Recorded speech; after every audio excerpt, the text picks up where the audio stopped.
ভাগিনা রে, হ্যাঁ মামা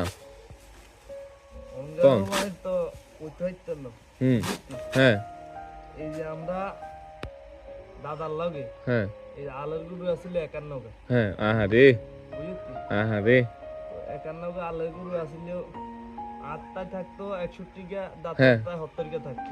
আহারে কি গরু রে?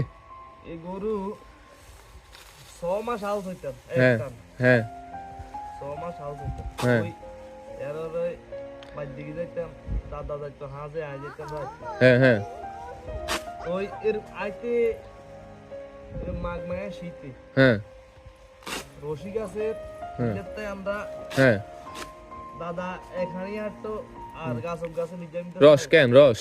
রস রস ও নিজের মধ্যে ওই 3 হাঁড়ি হাঁটতো, বুঝলি? হ্যাঁ আগা দি উগা মাইসেন দে উগা ইস বড়া দিয়ে ইস রে খানা রে এক গাছ 3 ছিল। আহারে তো হেগিন খাই সেই রাত কাটাইতা। হ্যাঁ তো এরম করি হ্যাঁ ধরস না আমরা হাইড হপ্তার দিন এক এক জমি মধ্যে বড় বড় হেক্টর যাইতাম ফরিদগঞ্জ, হ্যাঁ ওই ইয়া বহুত দূরে দূরে যাইতাম হ্যাঁ। সোনাপুর, হ্যাঁ সেখান থেকে যাই আমরা আলস হইতাম গরু দি। গরু দি এত দূর? গরু দি আর ইয়া আসিল দুগা, এই কুত্তা আসিল দুগা, হ্যাঁ সেখান দিয়ে শুধু জ্বালা জমি হইতাম।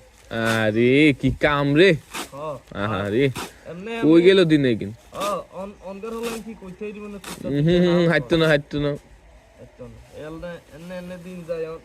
হ্যাঁ আমরা আমগো বয়স হয়ে গেছে, হ্যাঁ। এখন কাম হেইতে আরে হোলা হেন রে তিজো চলি গেছে। নাই নাই হোলানে শক্তি নাই অনগার হলাম বুঝতো না এখন বুঝতে হ্যাঁ। আমরা তো ছোট কাল ধরে কত কষ্ট করছি। হ্যাঁ হলাই আহারে আর হলা নিয়ে রন এই শক্তি না কইতে ইচ্ছা না। আমরা তো এরম বেনে কসরি বাংতাম যাইতাম ওই নদীর মধ্যে সানপুর নদীর মধ্যে নৌকা লই যাইতাম। হ্যাঁ আমরা এই কদি চলে যেতাম নৌকা লই, হ্যাঁ তাই আইতে আইতে ধর আজকে হাজারও না দিলে হ্যাঁ। হাজাই গরু ঘরের সামনে আইতাম। হ্যাঁ আহারে কই গেল দিনগুলো রে? আরে আরে আরে